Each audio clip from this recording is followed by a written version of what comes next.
Buenas noches, estimados participantes. Bienvenidos.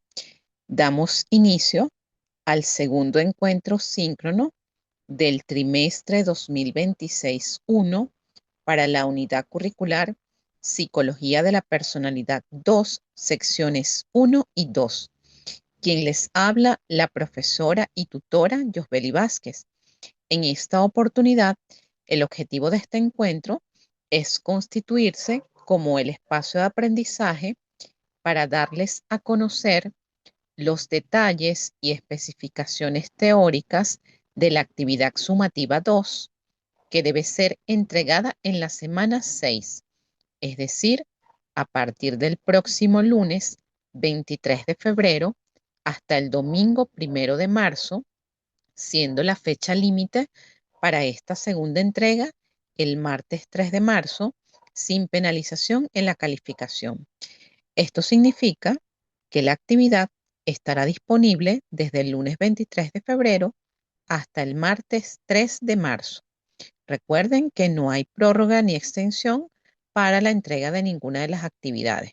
Este es un rango de fecha suficientemente amplio para que ustedes tomen sus previsiones y realicen sus entregas sin dificultad. Este encuentro también es oportuno para informarles que aún se encuentran en proceso de revisión, corrección y calificación los trabajos correspondientes a la actividad sumativa 1, que para este trimestre consistió en la evaluación a través de un cuadro comparativo donde ustedes desarrollan el tema trastornos de personalidad. Las observaciones del mismo la tendrán en la retroalimentación de su trabajo para que conozcan cuáles fueron aquellos aspectos teóricos que les faltó incorporar. Hasta ahora, los trabajos que he revisado, el factor común para la mayoría es el referido a que les faltó incluir la clasificación completa de los trastornos de la personalidad según el manual diagnóstico CIE-11. Asimismo, en lo que corresponde a la etiología, que son las causas, la epidemiología, la evaluación y el tratamiento, la mayoría que he revisado los describen de manera muy general. En la primera actividad síncrona les indiqué cómo iban a desarrollar la tarea y asimismo les recomendé algunas películas donde podían visualizar cada uno de los trastornos de la personalidad descritos según el manual diagnóstico de SM5. Continuando con el objetivo de este segundo encuentro, les hago saber que para esta oportunidad se seleccionó como estrategia evaluativa la realización de una presentación que tiene como propósito desarrollar el objetivo de la unidad 2, que es analizar los factores explicativos entre personalidad y enfermedad para su integración a los modelos de salud y enfermedad. Primero voy a detallar cuáles son las especificaciones de forma y luego me refiero a lo que es el contenido. En la descripción de la tarea se les invita a leer, revisar y consultar el contenido de la unidad 2 sobre los factores explicativos entre personalidad y enfermedad. Cumpliendo con estos aspectos, una vez realizada la lectura y consulta correspondiente sobre el contenido indicado, prepárense para diseñar una presentación. De antemano digo que si bien es cierto que la universidad permite que utilicen la inteligencia artificial, las presentaciones que arrojan ciertos programas, de verdad que el contenido es pobre, es insuficiente y es incompleto. Y esta unidad es muy extensa como para que ustedes hagan una presentación, tengo que decirlo, mediocre con inteligencia artificial. Además que ustedes pueden usar el formato, por el contenido los invito a que lo desarrollen ustedes por su propia autoría. Por supuesto, basándose en lo que indica la literatura. Ahora, para realizar esa presentación va a ser en base al siguiente contenido de la unidad 2 y ya se van a dar cuenta la explicación teórica que es muy extensa. Primero se va a abordar lo que es el mecanismo directo entre personalidad y enfermedad. En específico, se abordará lo que es la excesiva reactividad fisiológica ante el estrés. Tenemos el subtema mecanismo indirecto entre la personalidad y la enfermedad, las conductas de salud. Tenemos el subtema personalidad resistente o hardiness, personalidad resiliente, que no es lo mismo que resiliencia, y personalidad alexitímica. Está el modelo de los 5 factores de la personalidad, conocido como Big Five, patrón de conducta tipo A, B y C, utilidad clínica de los modelos dimensionales, las crisis de identidad y las disociaciones, la identidad y la teoría de las relaciones objetales, la personalidad disociativa, en la cual van a profundizar en lo que es la comprensión dinámica del trastorno, sus causas, su epidemiología, evaluación e intervención. Ya vamos a ver de qué se trata esto de personalidad disociativa, que en grupos anteriores lo confunden con lo que es el trastorno de identidad disociativa, que es el último subtema de esta unidad, en la cual conoceremos la comprensión dinámica del trastorno, las causas, epidemiología, evaluación e intervención. Este trastorno de identidad disociativo está descrito como un trastorno mental y del comportamiento en el manual diagnóstico DSM-5. Entonces, en base a lo que se describe allí, pues van a hacer la caracterización más la comprensión dinámica del trastorno. Cuando se habla de esto, hacemos referencia a lo que son las teorías de corte psicodinámico. Por tratarse de una presentación, van a describir con su respectiva sustentación teórica cuál es la importancia de estudiar estos factores explicativos entre personalidad y enfermedad para su integración en los modelos de salud y enfermedad. Una de las lecturas básicas para esta unidad 2 es el manual de psicología de la personalidad de Bermúdez, pero les voy a dejar otros materiales para que ustedes lo tengan presente al momento de diseñar su presentación.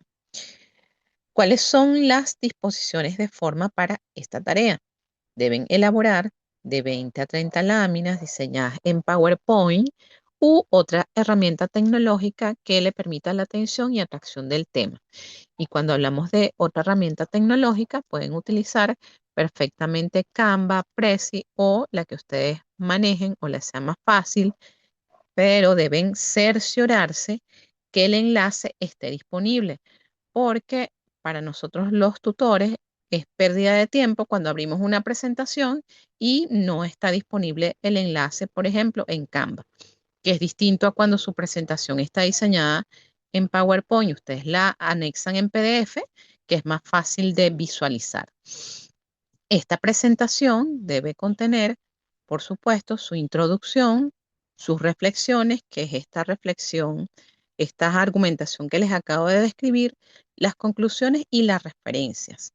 Si bien es cierto que las referencias no es un criterio de evaluación formal para esta actividad, toda tarea, toda evaluación debe tener sus referencias bibliográficas. Esto no puede constituirse en un copiar y pegar información a lo loco, sino que debemos respetar eh, y evitar hacer plagio académico.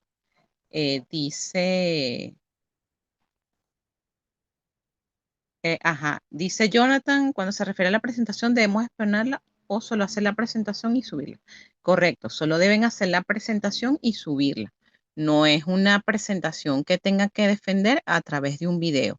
Me interesa en este caso que se concentren en desarrollar adecuadamente el contenido de esta unidad, porque es muy importante todo lo que vamos a desarrollar con respecto a lo que son otras cosas, otros aspectos de la personalidad. Ahora, em, por supuesto, traten, incluso los que hacen las presentaciones en Canva, por favor, que la lámina 1 esté descrito la portada de la universidad, el título centrado, que en este caso el tema son los factores explicativos de la personalidad y la enfermedad, el nombre completo de ustedes, la cédula, la sección a la que pertenecen, ya que en este caso estoy la encargada de las secciones 1 y 2.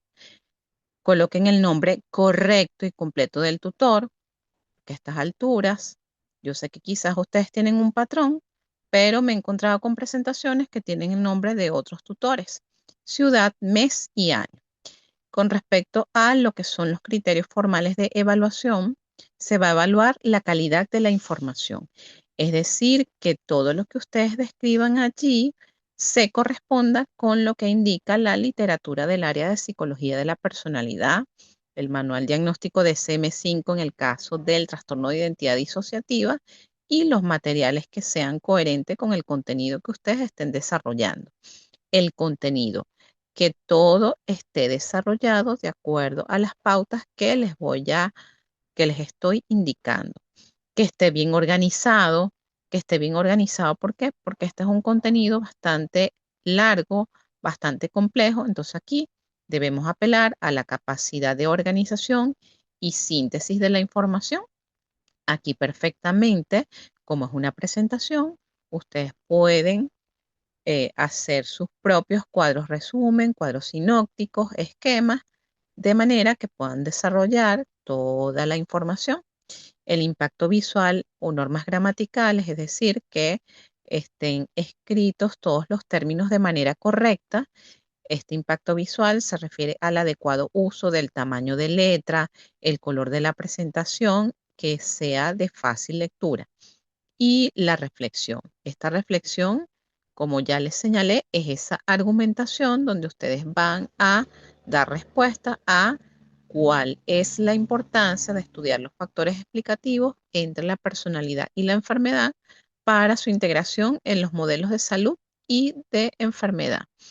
Como señalé al inicio de este encuentro, la fecha de entrega para esta actividad sumativa 2 es desde el lunes 23 de febrero hasta el domingo 1 de marzo, siendo la fecha límite martes 3 de marzo.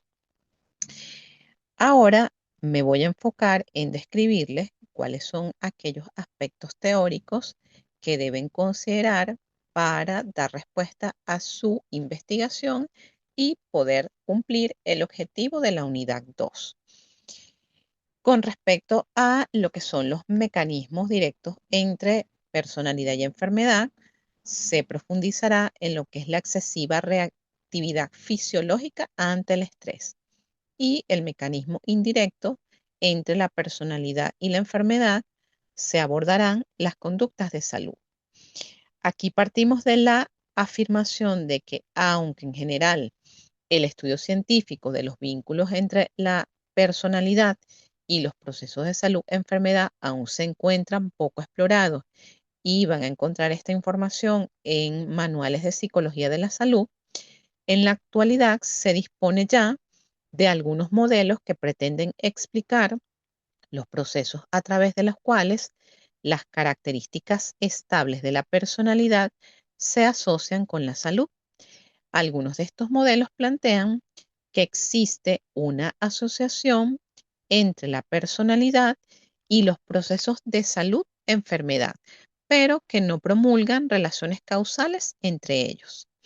Es importante precisar que las conductas de salud son aquellas que llevan a cabo un individuo cuando goza de buena salud.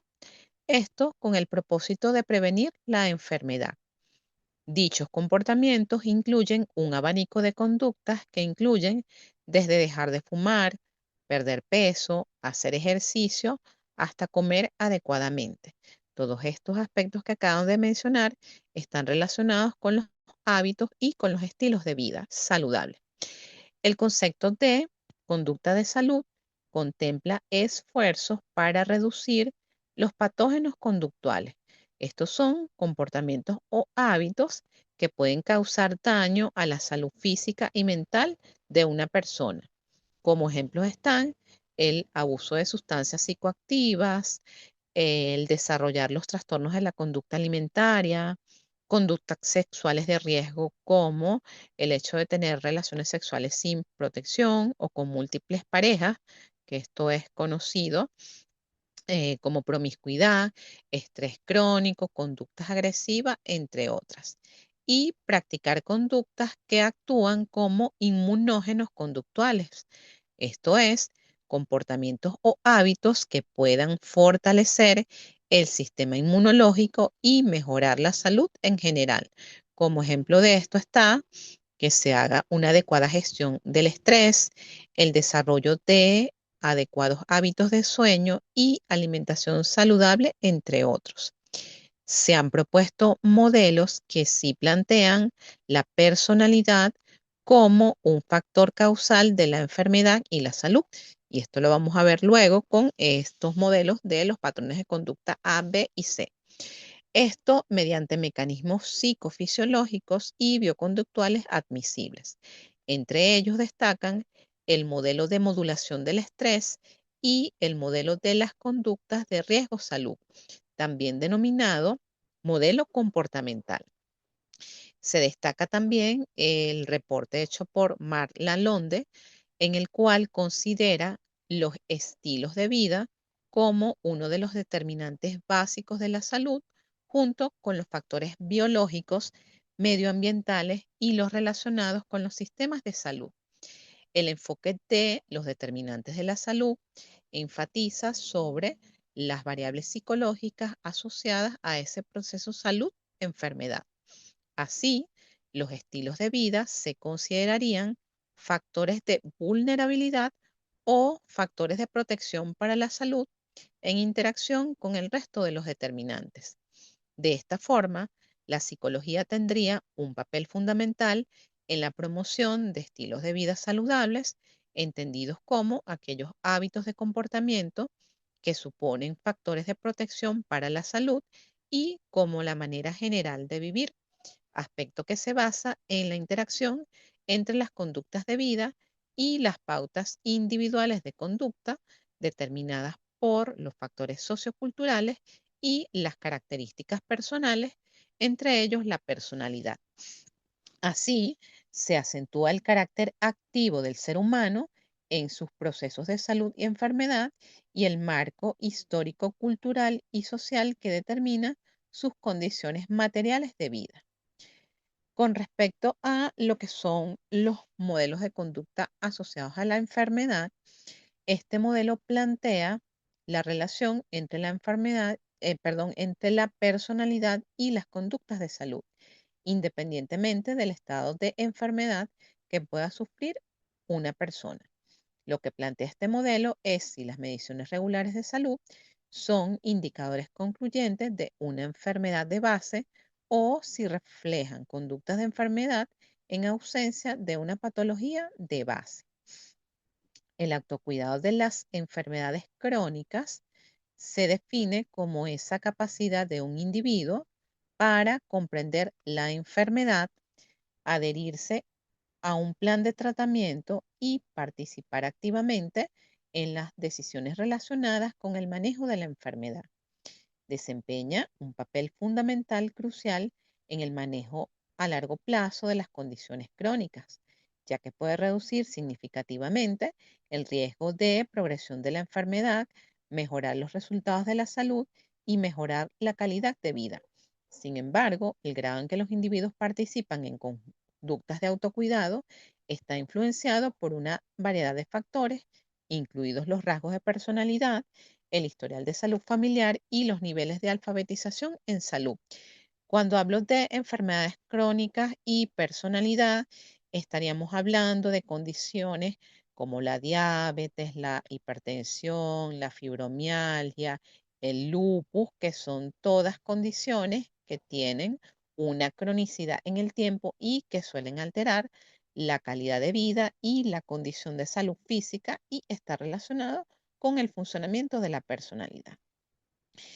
Ahora bien, con respecto al subtema personalidad resistente o hardiness, personalidad resiliente y personalidad alexitímica, aquí vamos a establecer la definición de cada uno de estos tipos de la personalidad y sus componentes. En este sentido, vamos a comenzar hablando de la personalidad resistente. En lo que se refiere a esta propuesta, este concepto de Hardiness fue propuesto por los autores llamados Susan Kobasa y Maddy en la década de 1970. Estos autores identificaron tres factores fundamentales de este tipo de personalidad, los cuales son compromiso, control y desafío. A su vez, está formado por otros componentes como la autoconciencia, la autoestima, el optimismo, la flexibilidad, la resistencia emocional, el afrontamiento, el apoyo social y la autoeficacia, la creatividad y el aprendizaje en la adversidad. La personalidad resistente, que hace referencia a las capacidades de resistencia y de afrontamiento activo de las personas ante los eventos estresantes y el sentido de autonomía que define la tipología 4 de personalidad. Son considerados hoy como factores protectores tanto del cáncer y de la enfermedad coronaria como de la salud mental. Ya sabemos entonces que los componentes psicológicos claves de este modelo de Susan Kobasa y Maddy son el compromiso, el control y el desafío.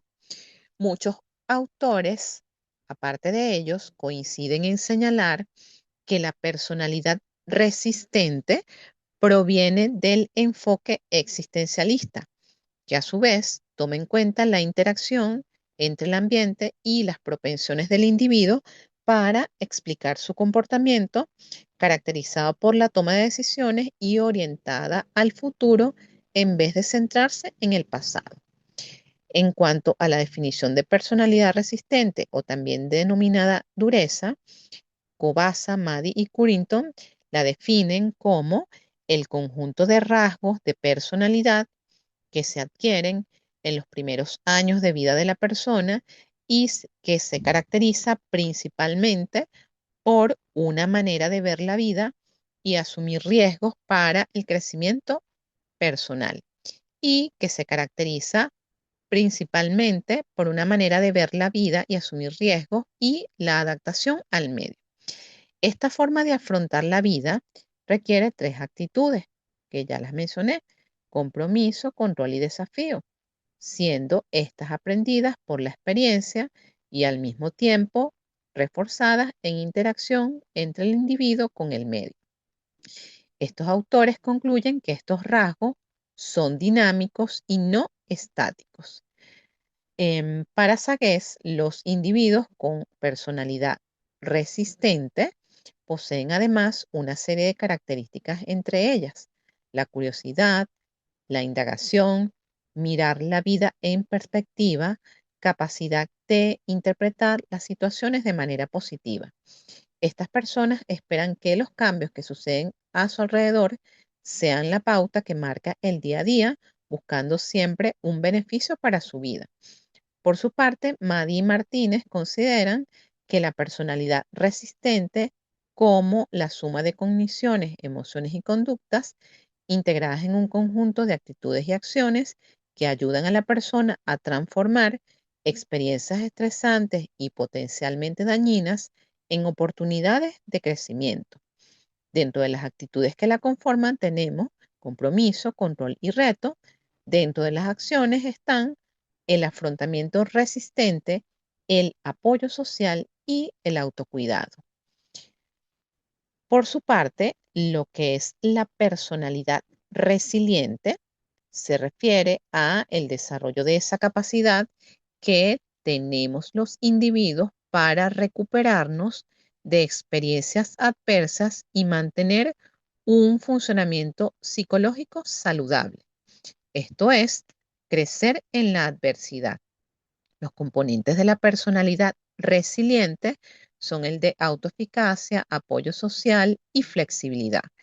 Cuando hablamos de autoeficacia, esto es la creencia en la capacidad para manejar desafíos y alcanzar metas. Cuando hablamos del componente apoyo social, esto va a referirse a la presencia de una red de apoyo social sólida y de confianza. Y la flexibilidad tiene que ver con la flexibilidad emocional y es esa capacidad para poder adaptarse a los cambios y a los desafíos que se vayan presentando en esas situaciones o circunstancias de adversidad. Ahora, con respecto a lo que es la personalidad alexitímica, tenemos que conocer que esta parte del término alexitimia, que es un término que se utiliza tanto en la teoría psicosomática como en las teorías psicodinámicas. Y esto se refiere a la incapacidad para poder verbalizar y experimentar emociones. Dicho en otras palabras, es la incapacidad para poner en palabras las emociones.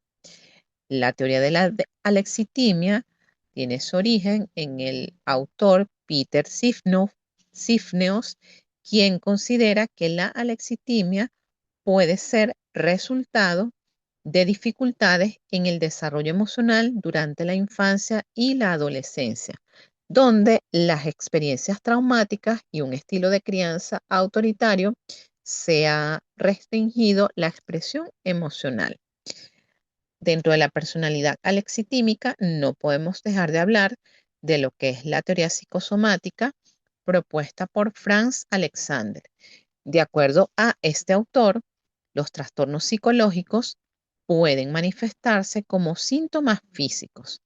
La relación mente y cuerpo es bidireccional. Los conflictos emocionales no resueltos pueden manifestarse a través de síntomas físicos. Aquí es cuando dicen, cuando no hablamos o no lo expresamos, nuestro cuerpo habla a través de enfermedades. Las personalidades resistentes y resilientes pueden tener una mayor capacidad para gestionar el estrés y las emociones negativas, lo que puede reducir el riesgo de enfermedades relacionadas por el estrés. Por su parte, la personalidad alexitímica puede más bien aumentar el riesgo de desarrollar enfermedades relacionadas con esos conflictos emocionales no resueltos. Estos tres tipos de personalidad podemos considerar que son aproximaciones teóricas que se han desarrollado en la psicología de la personalidad y de la salud para poder describir aquellos patrones de comportamiento y características de la personalidad que pueden influir en la forma en la que las personas afrontan tanto el estrés como la adversidad. Ahora, con respecto a lo que es el subtema modelo de los 5 factores de la personalidad, conocido como Big Five, este es un enfoque o un modelo que describe la personalidad en 5 dimensiones. Este modelo de los 5 grandes habla de neuroticismo, de extraversión, apertura a la experiencia, amabilidad y conciencia. El neuroticismo es esa tendencia a experimentar emociones negativas como la ansiedad, la depresión y la ira. De acuerdo a lo que propone la teoría, las personas con alto nivel de neuroticismo pueden ser más propensas a experimentar estrés y ansiedad. Con respecto a la dimensión extraversión, esto significa esa tendencia a mostrarse sociable, asertivo y a buscar la interacción con los demás. La apertura a la experiencia es esa tendencia a ser y mostrarse abierto a nuevas ideas, experiencias y perspectivas. La amabilidad tiene que ver con esa actitud y esa disposición para mostrarse compasivo, cooperativo y empático con los demás. Y el de la conciencia es esa tendencia a ser organizado, responsable y autodisciplinado. Este modelo teórico proporciona un marco teórico para entender cómo las dimensiones de la personalidad pueden influir en las conductas de salud y enfermedad. La comprensión de este modelo va a permitir desarrollar intervenciones más efectivas para promover la salud y prevenir la enfermedad. Hablemos ahora de lo que es el patrón de conducta tipo A, B y C. Estos modelos están asociados al desarrollo o no de ciertas condiciones. Cuando hablamos del patrón de conducta tipo A, este habla de una respuesta adaptativa al estrés. De acuerdo a este patrón de conducta, hay una prevalencia de rasgos de hiperactividad, rapidez, impaciencia, hostilidad y competitividad. Las relaciones interpersonales suelen ser problemáticas y están enmarcadas por elementos como la dominancia, la tensión y la agresividad. Los individuos con patrón de conducta tipo A presentan una respuesta autonómica al estrés. Esto por la activación del sistema simpático adrenal, y esto hace a las personas que tienen este patrón de conducta más propensos a padecer enfermedades cardíacas. Desde su formulación, en el año 1959, por parte de los cardiólogos Frickman y Rosenman, se asocia este patrón de conducta tipo A con la tendencia a desarrollar enfermedades coronarias. Estos investigadores lo consideraron como un complejo acción-emoción que puede ser observado en cualquier persona que se encuentra agresivamente implicada en un crónico e incesante conflicto para conseguir más y más. Esto es la competitividad en el menor tiempo posible y, si fuera necesario, en contra de los esfuerzos opositores de otras cosas o personas. Por eso, a las personas con un patrón de conducta tipo A les cuesta delegar responsabilidades y suelen ser adictos al trabajo o desarrollar estos patrones de adicción al trabajo.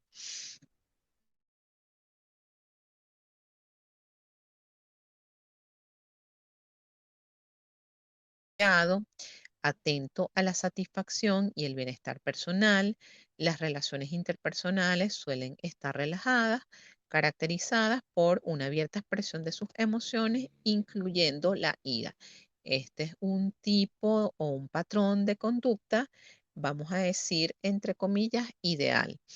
La personalidad tipo B se caracteriza por un conjunto de rasgos que incluyen flexibilidad, nivel de estrés bajo, actitud relajada, adaptabilidad al cambio, naturaleza de temperamento equilibrado, actitud relajada, tendencia a procrastinar, que esto sería un aspecto no tan positivo, la paciencia y la creatividad. Una ventaja de este tipo de personalidad es que las personas con este conjunto de rasgos o patrón tipo B tienen un menor riesgo de desarrollar enfermedades cardíacas e hipertensión arterial. También pueden tener una mejor inmunidad debido a sus menores niveles de estrés y mejores habilidades en la gestión de el mismo. Esto no significa que la personalidad tipo B esté libre de desafíos. Si bien las personas con personalidad tipo B son menos propensas a sufrir enfermedades coronarias, esto no significa necesariamente que tener este conjunto de rasgos de personalidad confiera un efecto protector automático. Un problema que pueden enfrentar las personas con personalidad tipo B es esa tendencia a ser demasiado relajadas con respecto a su salud, debido a su habitual despreocupación, y esto podría no hacer que no sean tan diligentes en el hecho de mantener hábitos saludables ni en asistir a sus chequeos médicos regulares. Ahora, con respecto al patrón de conducta tipo C, se considera que estas personas tienen un patrón caracterizado por ser cooperadores en extremos, pasivos, poco asertivos en su comunicación, apacibles, conformistas. Sus relaciones interpersonales suelen ser de carácter sumiso, donde hay un alto deseo de agradar al otro, hay un excesivo control de la ira, y el desarrollar este tipo de patrón de personalidad ha estado asociado con el riesgo de desarrollar cáncer e hipertensión arterial. Ahora, con respecto al subtema de la utilidad clínica de los modelos dimensionales, debemos definir cómo los modelos dimensionales como aquellos que van a permitir visualizar o examinar la personalidad en términos de grados o niveles en diferentes características, lo que puede resultar más preciso que clasificar a las personas en categorías. Estos modelos van a ayudar a identificar patrones y tendencias en la personalidad que pueden ser útiles para entender el comportamiento y la salud mental. Proporcionan un marco teórico para investigar la personalidad y su relación con otros constructos psicológicos y variables. Aquí hablamos de la evaluación y el diagnóstico de la personalidad de una manera más precisa y objetiva, lo que va a ayudar al diagnóstico de los trastornos de la personalidad. Y aquí estaríamos hablando pues de lo que son los manuales diagnósticos para la evaluación de la personalidad. Pueden incorporar también el modelo de la personalidad de Eysen, comparación con el modelo de la personalidad de los cinco grandes y el modelo de la personalidad de Cloninger. Ahora bien, con respecto al subtema, las crisis de identidad y las disociaciones, tenemos que partir del concepto de que las crisis de identidad son esos estados de confusión o dudas sobre la identidad, los valores, las creencias o los objetivos. Pueden ser desencadenadas por cambios evolutivos, divorcios o pérdidas. Cuando hablamos de cambios evolutivos, por ejemplo, tenemos que referirnos a esa búsqueda de identidad que forma parte de la crisis normativa de la adolescencia y que implica encontrar un sentido de propósito y un significado de la vida. Y el autor que habla de esta búsqueda de identidad en esa etapa evolutiva es Erik Erikson. Ahora, con respecto a lo que son las disociaciones, partimos de que este es un mecanismo de defensa que implica la separación de pensamientos, sentimientos o experiencias de la conciencia. En el contexto de las crisis de identidad, pueden convertirse en un patrón de comportamiento que se desarrolla como una forma de afrontar la confusión y el dolor emocional asociado a esa crisis. Puede llevar a una desconexión de la propia identidad, lo que puede dificultar la formación de una identidad coherente y estable. Porque estamos hablando de disociaciones y de identidad, porque recuérdense que cuando hablamos de los trastornos de la personalidad, por ejemplo, en el trastorno límite de la personalidad, una de las áreas que suele ser bastante afectada es precisamente en el proceso de la identidad. La disociación puede verse como un espectro de múltiples manifestaciones. Abarca un gran abanico de experiencias subjetivas que van desde vivencias relativamente comunes, como estar absorto, por ejemplo, en la trama de una buena película, hasta estados severos y complejos. Y ya vamos a hablar un poquito más de esto con respecto a lo que estamos viviendo con los presos políticos que han sido torturados. Otros de las experiencias comunes es no reconocerse en el espejo o escuchar conversaciones en la mente entre distintas partes de uno mismo o una misma. Las experiencias disociativas comunes son entendidas desde un proceso de disociación normal que forma parte de la misma experiencia humana y que se conceptúan como formas leves de absorción. Es decir, eso forma parte de nuestro proceso normal psicológico.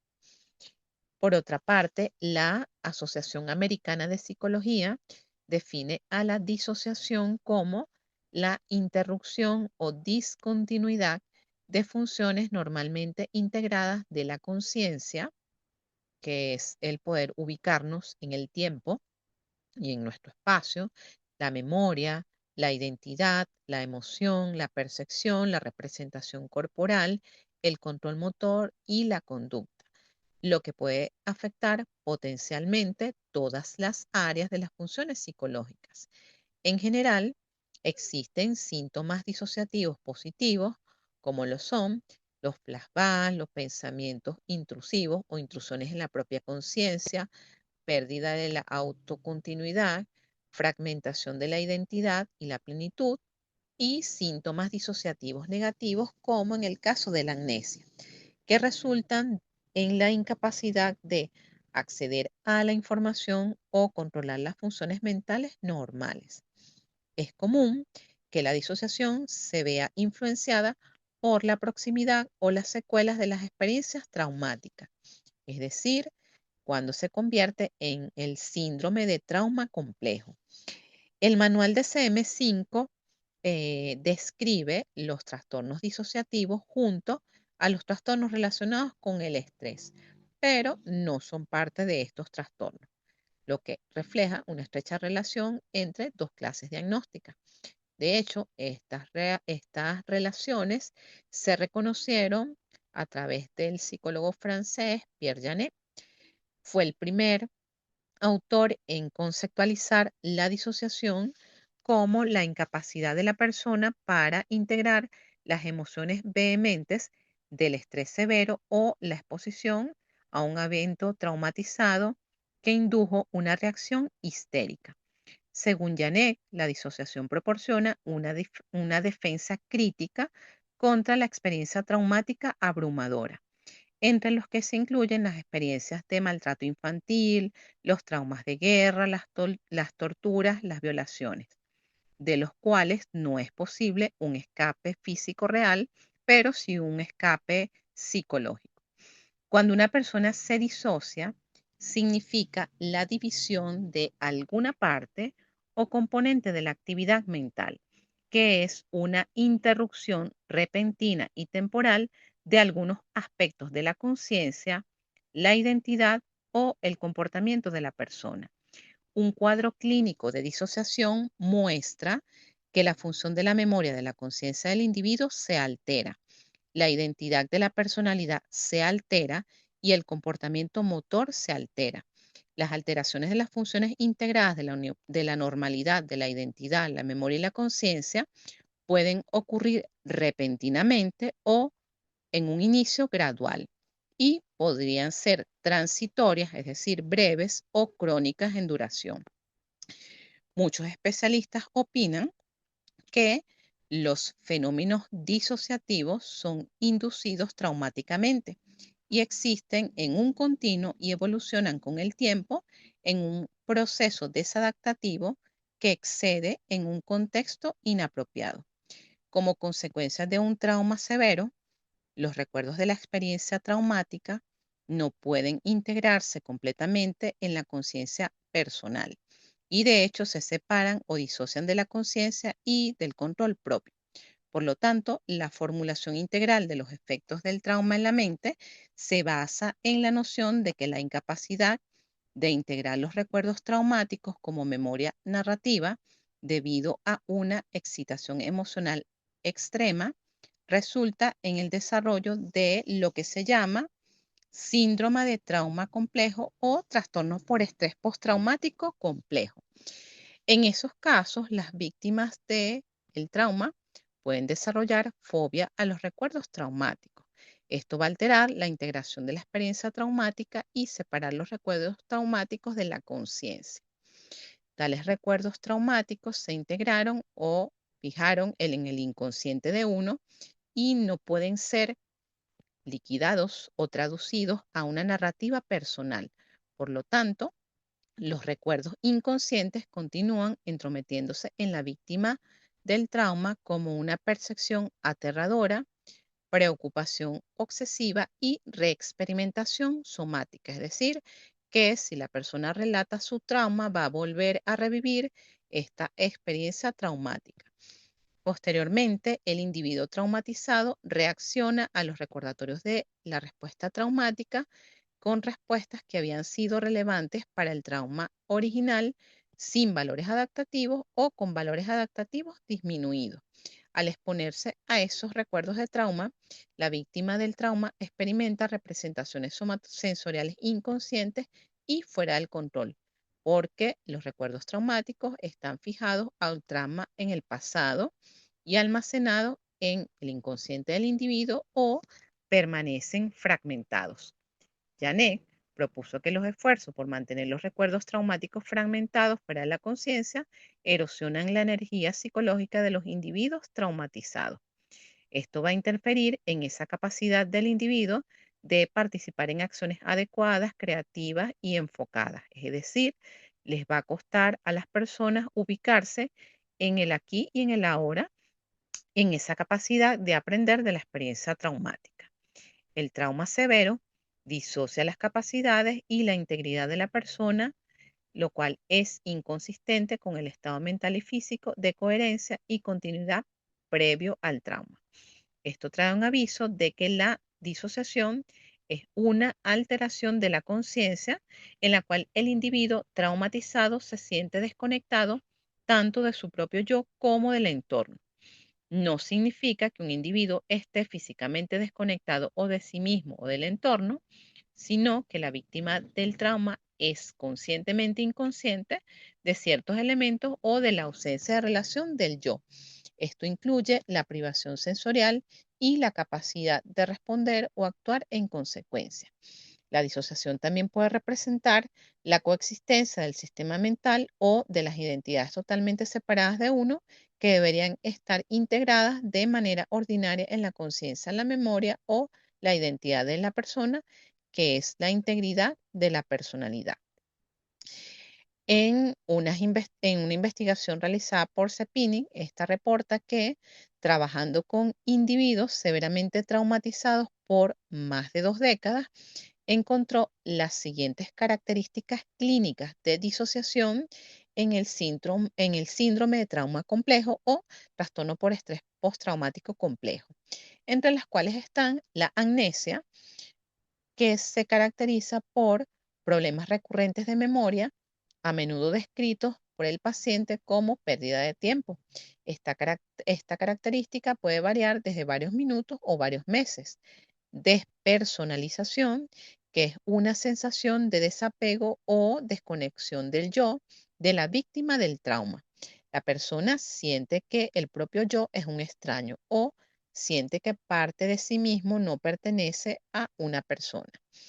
Está la característica de la desrealización, donde hay una sensación de desconexión de las personas familiares o del entorno, o que las personas familiares y el entorno les son irreales o extraños. Está la característica de la confusión de identidad. Una persona lucha sobre el sentido de sí mismo o de su identidad, que puede implicar incertidumbre o conflicto, en particular con respecto a la identidad sexual en personas que han sido usadas sexualmente, y alteración de la identidad. Esto es una sensación de actuar como una persona diferente algunas veces.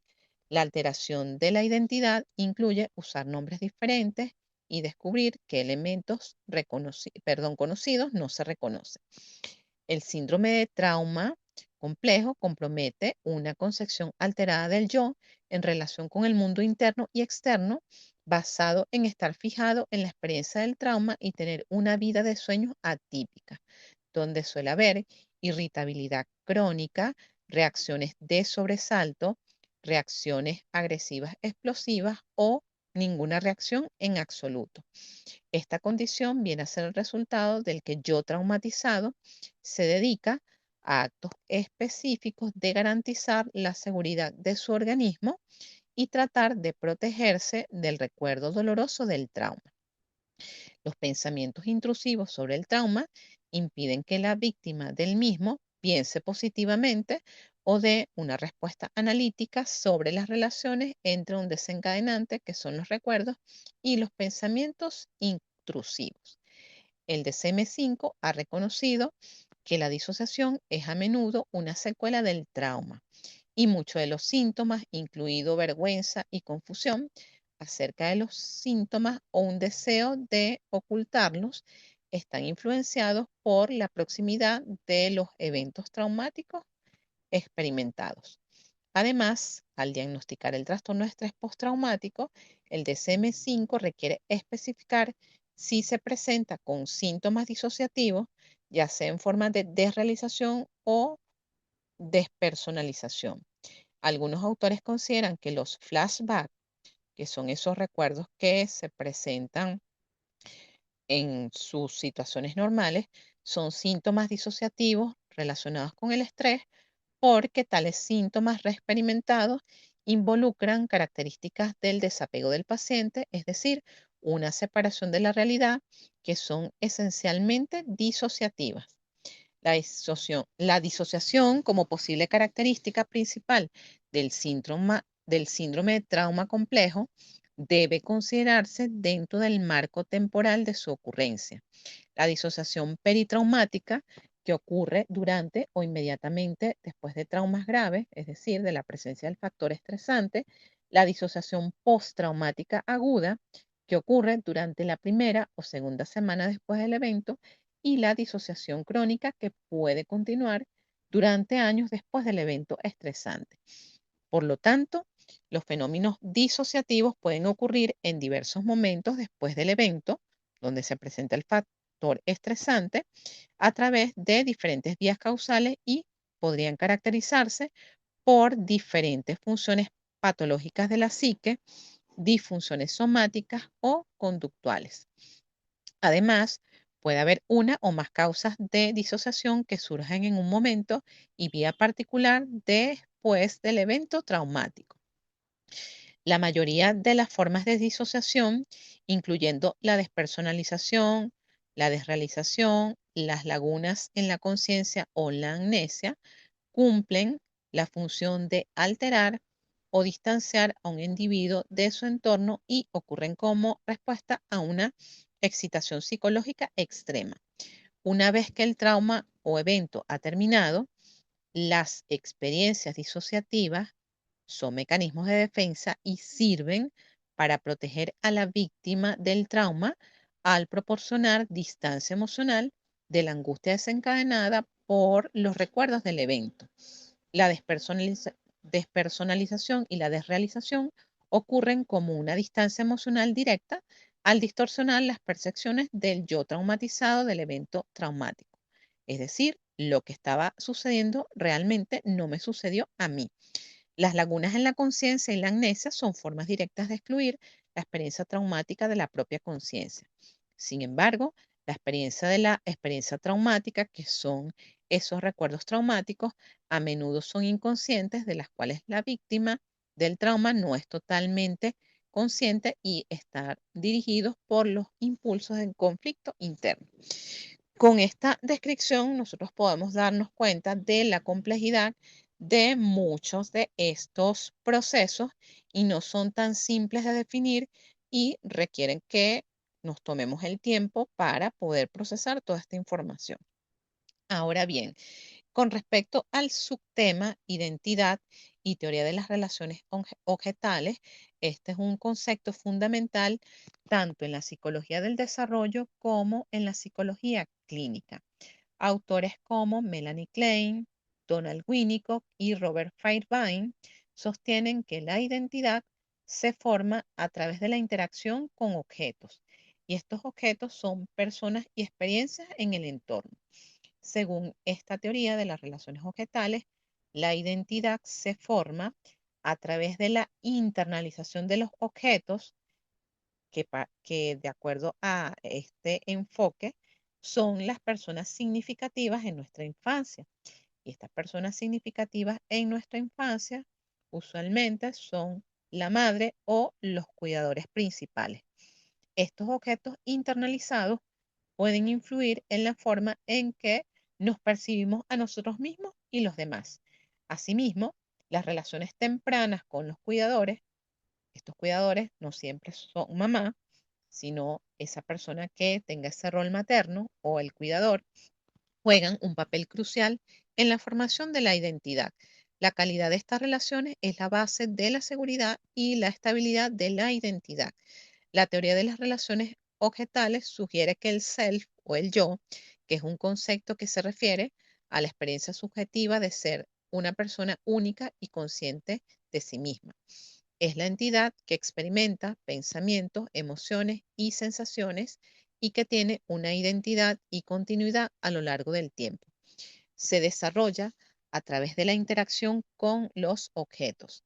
La forma en que nos relacionamos con los demás influyen en la formación de nuestra autoimagen y nuestra identidad.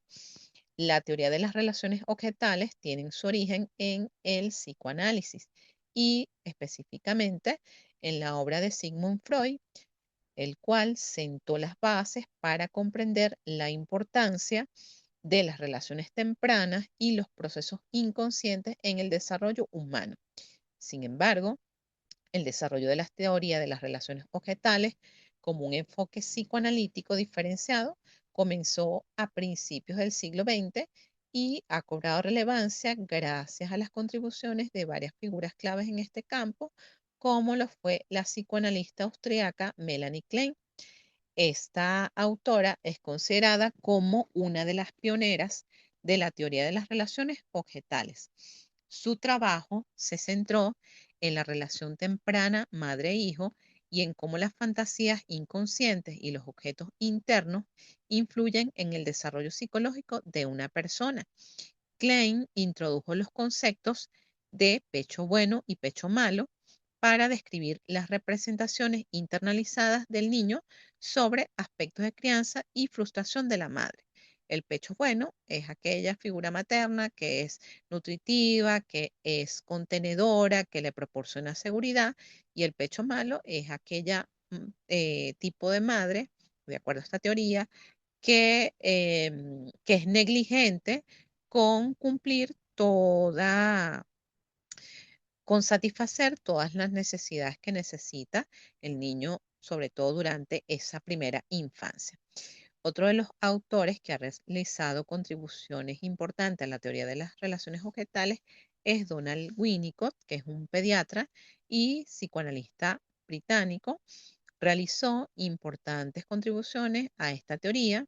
Fue el que introdujo la idea del objeto transicional como un osito de peluche o una manta querida que ayuda a los bebés a pasar del cuidado total de la madre al mundo exterior. Winnicott enfatizó la importancia de una madre suficientemente buena para facilitar un desarrollo emocional saludable.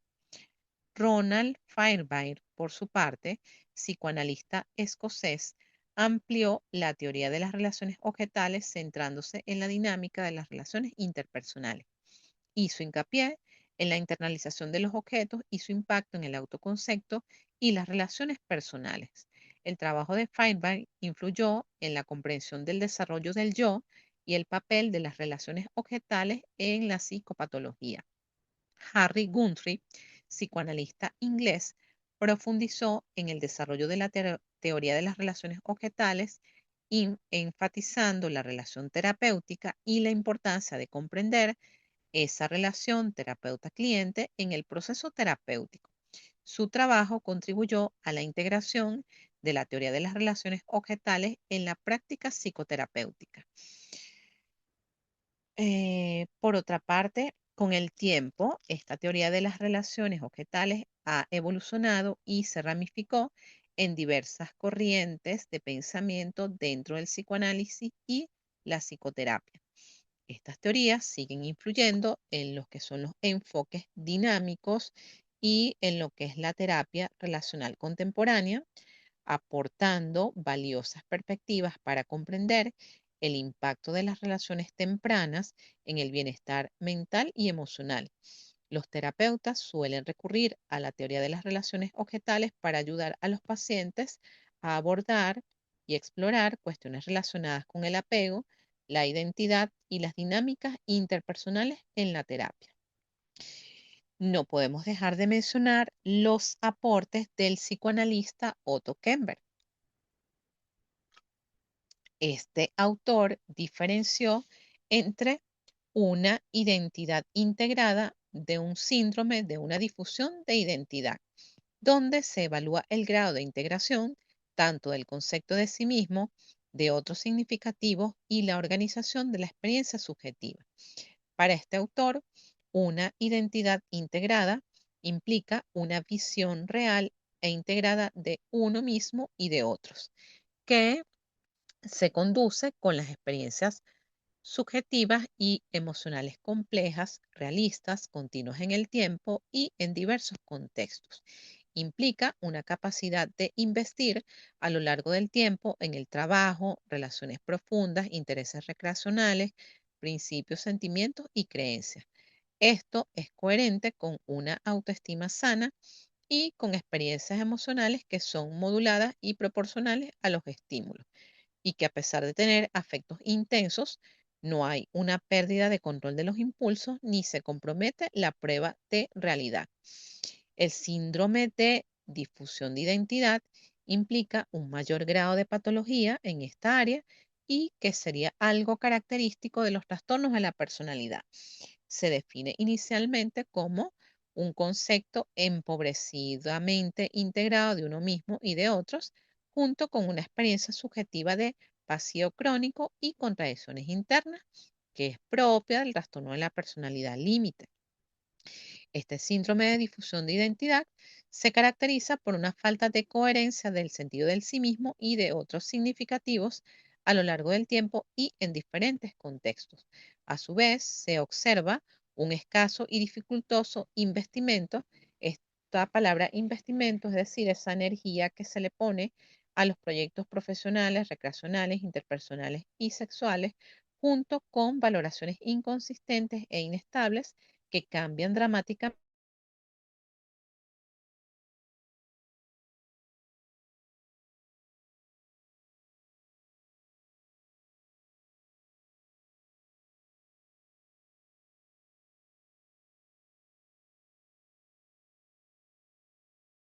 la presentación sobre cómo es el mundo, cuán peligroso o contenedor puede ser. La cualidad de las relaciones objetales van a depender en gran medida de esas primeras experiencias afectivas entre el cuidador y el niño, y van a manifestarse en las creencias, expectativas y las capacidades del individuo en organizar las relaciones interpersonales, así como en esa capacidad de establecer una relación estable, mutua y de intimidad. Mientras más sana sea la personalidad, mayor será la capacidad de poder depender y entregarse a otros de manera recíproca, así como apreciar y comprender las necesidades del otro. Es decir, que una capacidad de dependencia es algo que se considera dentro de una personalidad sana. Hablaremos después de lo que es una dependencia tóxica o patológica, que estaríamos hablando del trastorno de personalidad dependiente. Esto que acabo de describir va a permitir que predomine una posición depresiva en la mente, propio de las organizaciones normales, y se manifiesta de manera profunda en las relaciones, en la sexualidad, así como la capacidad de disfrutar e intimar. Esta posición depresiva, esquizoparanoide, eso es un concepto de parte de la teoría de Melanie Klein. Sin embargo, si predominan las experiencias negativas, las representaciones internas propias y de otros estarán cargadas de una experiencia interna escindida, es decir, dividida, y de afectos más intensos y destructivos como la rabia, el abandono y la envidia, por lo que predominaría una posición esquizoparanoide, lo cual es propio de las personalidades con organización límite de la personalidad. Lo anterior implica una tendencia a ver a otros como objetos que van a llenar las propias necesidades hasta llegar a un extremo de explotación y falta de consideración de las necesidades de otros, como ocurre en el trastorno antisocial de la personalidad. O sea, ya vemos que esto también es un concepto bastante complejo, el de las relaciones objetales. Ahora bien, con respecto a lo que es el subtema, la personalidad disociativa, vamos a ubicar la comprensión dinámica del trastorno, las causas, epidemiología, evaluación e intervención. La personalidad disociativa, como lo pudimos ver en esa disociación y el trauma complejo, viene a ser un patrón de pensamiento, sentimiento y comportamiento caracterizado por la disociación. Es decir, que hay una desconexión de los aspectos de la conciencia, la memoria y la identidad. En otras palabras, es un tipo de personalidad que se caracteriza por una fragmentación o división de la identidad y desconexión entre pensamientos, afectividad o emociones y experiencias. Suele aparecer a partir de experiencias de trauma infantiles como el abandono, las situaciones de maltrato, en el que la disociación suele utilizarse como una forma de afrontamiento o un mecanismo de defensa. Las situaciones de falta de seguridad, abandono, abuso emocional y sexual y negligencia de los cuidadores en las relaciones tempranas suelen contribuir al desarrollo de patrones disociativos. ¿Cuáles son las características de este tipo de personalidad? Estaríamos hablando que hay fragmentación de la personalidad y aquí estaríamos hablando del trastorno de la personalidad disociativo o las personalidades múltiples, como lo van a revisar en la literatura.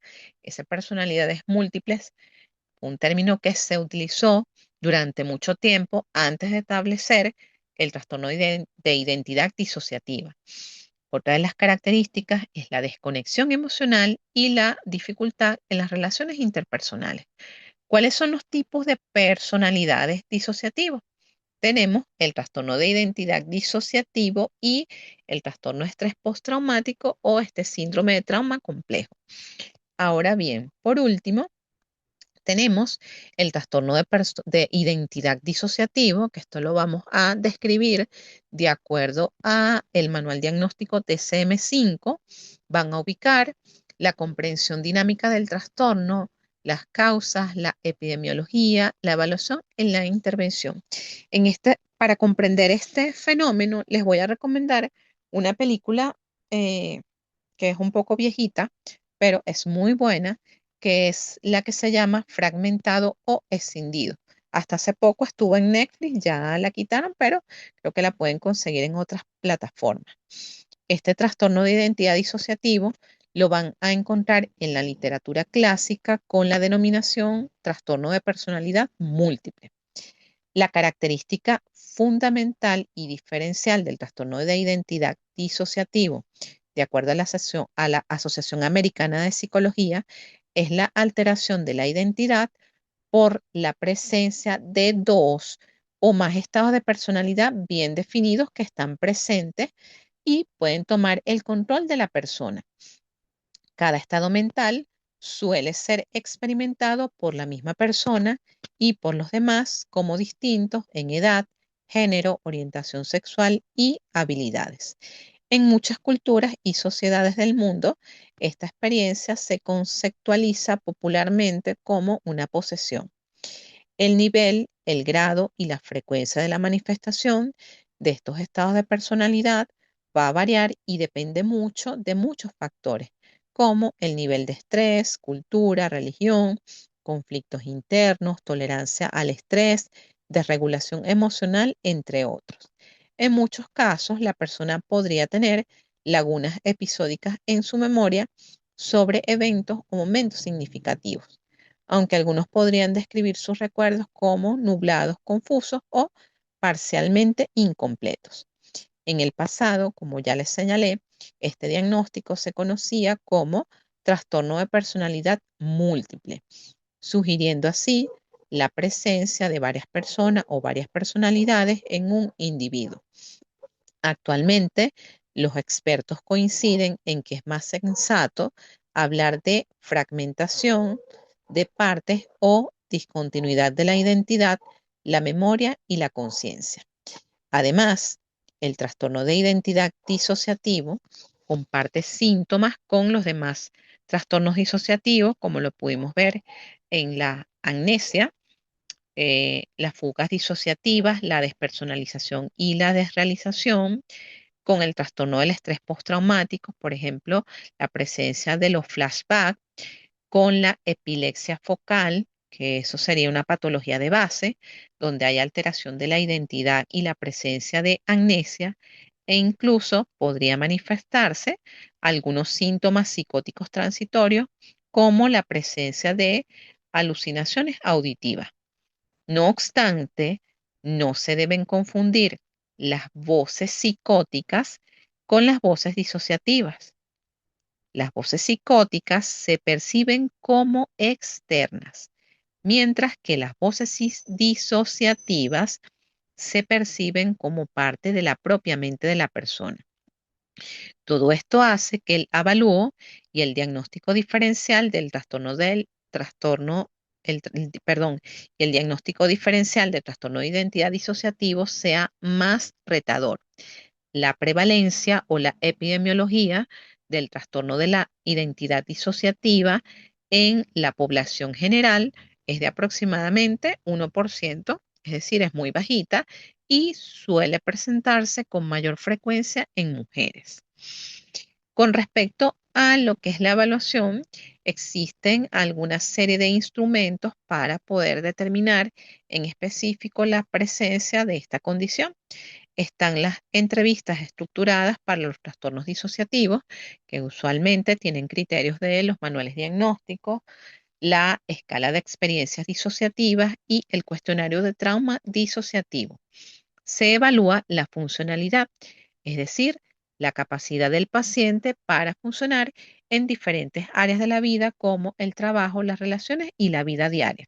Se realiza la evaluación del riesgo de daño a sí misma o a otros y se trabaja en tomar medidas para garantizar la flexibilidad del paciente. Es decir, la evaluación nos va a dar criterios luego para la intervención o el tratamiento psicológico.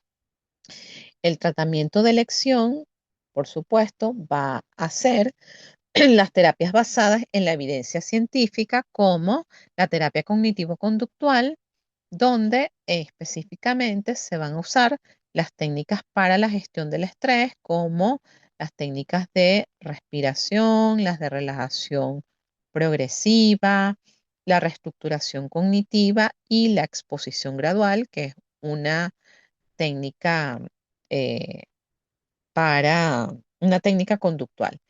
También se tiene el uso de las terapias integrativas, la incorporación a grupos de apoyo y la psicoeducación, que siempre será importante informar al paciente acerca de su condición y explicarle en qué consiste, cuáles son los tratamientos, qué aspectos se pueden trabajar en la terapia y, por supuesto, involucrar a la familia, que va a ser un factor protector al momento de la intervención. Con esta descripción damos por culminada la explicación teórica de los aspectos que deben abordar para esta segunda actividad sumativa, em, correspondiente a lo que es la unidad curricular Psicología de la Personalidad 2, secciones 1 y 2. Este es el momento para hacer sus comentarios, dudas, reflexiones. Si quizás en este momento no les surge, porque el material es bastante complejo de asimilar, tienen otras dudas acerca de la manera de hacer la tarea, del material bibliográfico, recuerden que también me pueden escribir a través de la mensajería del aula virtual, que a la brevedad posible yo les doy respuesta a sus inquietudes. En este momento, bueno, pueden hacer uso del chat, pueden hacer uso del micrófono. Profe, buenas noches, ¿cómo está? Ajá, Eh, bueno, Le quería hacer solo una pregunta. ¿Será que de manera breve o sintetizada me podría aclarar la diferencia entre la personalidad disociativa y el trastorno de identidad disociativo? Que no me quedó muy claro, y disculpe. el tras- sí, el trastorno de identidad disociativo es un tipo de personalidad disociativo. Esa es la diferencia. Ok, perfecto. Cuando hablamos de personalidad, acuérdense del concepto patrones de funcionamiento. Si nosotros nos vamos a lo que es la caracterización del DCM-5, que dice patrón de funcionamiento rígido e interpersonal de pensamiento, emoción y comportamiento. En el caso de la personalidad disociativa, es un patrón de funcionamiento de pensamiento, sentimiento y comportamiento caracterizado por la disociación, donde hay además desconexión de la conciencia, la memoria y la identidad. En el caso del trastorno de identidad disociativo, es un tipo de estas personalidades donde está comprometido el tema de la identidad. ¿Por qué la identidad? Porque hay una alteración en este proceso y además incurre la presencia de dos o más estados de personalidad. Por eso los invito a que vean esta película Fragmentado, que me parece muy interesante, que a medida que la vayan viendo, bueno, vayan haciendo su descripción física, cómo son las relaciones interpersonales de esta persona, esa relación que establece con la terapeuta o la psiquiatra, les va a permitir pues visualizar todos los aspectos clínicos que se describen en el DSM-5. ¿Te quedó claro lo que acabas de preguntar? Sí, profe, muchas gracias. Ok, perfecto. ¿Alguna otra duda?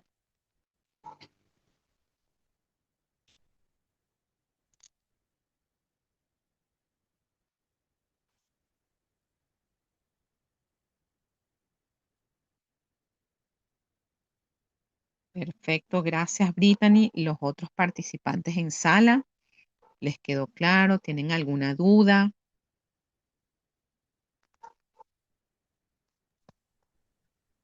Por mi parte, todo claro, profe. Muchas gracias. Ok, perfecto. Cuando hagan la lectura, yo les invito a hacer su resumen de esta clase, ya que muchos de los aspectos lo van a encontrar en la literatura, solo que se los hago aquí resumido como para ubicarlos en el contexto del contenido de la unidad, que a mi modo de ver, pues todos los que nos apasiona la clínica, pues esto es interesante, todo lo que tiene que ver con el área de la personalidad. Siendo que no hay más dudas entonces, podemos dar por concluido este segundo encuentro síncrono para Psicología de la Personalidad 2, secciones 1 y 2. Recuerden que esta grabación les va a quedar disponible en el foro de anuncios para su consulta. Que tengan buenas noches. Muchas gracias por su participación.